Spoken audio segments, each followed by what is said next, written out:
వెనకేసుకు వస్తుంటే వెనకేసుకు రాలా. అట్లాంటి చిన్న తప్పులు ఏముందయ్యా? పెద్ద పెద్ద నేరాలు సుమారుగా 230 కోట్ల రూపాయల ప్రజాధనాన్ని కొట్టేసినట్టు చంద్రబాబు నాయుడే ముఖ్యమంత్రిగా అయి తను కేసు తను రాజీ చేసుకోవడం కన్నా పాపం ఇంకేమైనా ఉందా అని అడుగుతున్నాను.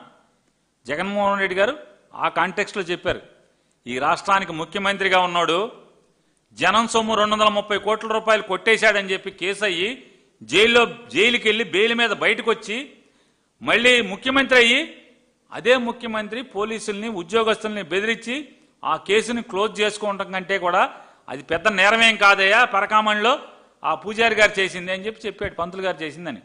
ఏ తప్పేం మాట్లాడాడు జగన్మోహన్ రెడ్డి గారు? వాస్తవమే కదా. చంద్రబాబు చేసిన పాపం కన్నా, చంద్రబాబు కన్నా దగాకోరేం కాదు కదా అక్కడ జరిగిన పని. అంతకన్నా దివాళా కోరుతాను, అంతకన్నా నీతిమాలినతనం.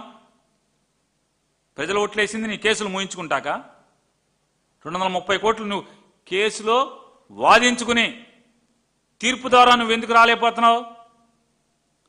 చంద్రబాబు నాయుడు గారు, నీకు నిజంగా దమ్ముంటే, నిజంగా నీలో నీతి ఉంటే ట్రైల్ అయిన తర్వాత దమ్ముగా కడిగిన ముత్యంలాగా బయటికి ఎందుకు రాలేకపోయావు? కుట్ర మార్గంలో దొడ్డిదారిన అధికారులను బెదిరించి మిమ్మల్ని జైల్లో వేస్తామని చెప్పని అప్పుడు కేసులు పెట్టినటువంటి వాళ్ళందరం తీసుకొచ్చి బెదిరించి వాళ్ళతో విత్డ్రా పిటిషన్స్ వేసి మా దగ్గర సాక్ష్యాలు లేవని చెప్పని ఆ కేసు క్లోజ్ చేసుకోవడం కంటే పరకామణి కేసు పెద్ద కేసా, 180 కోట్ల రూపాయల ఆస్తులు ఇచ్చాడు కదా దేవుడికి అని చెప్పి జగన్మోహన్ రెడ్డి గారు మాట్లాడాడు. దీంట్లో తప్పేంటి?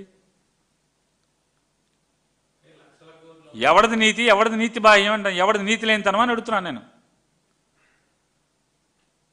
ఇప్పుడు ఆ రవికుమార్ ఎవరో ఉన్నాడు కదా, అతను ఏం చేశాడు?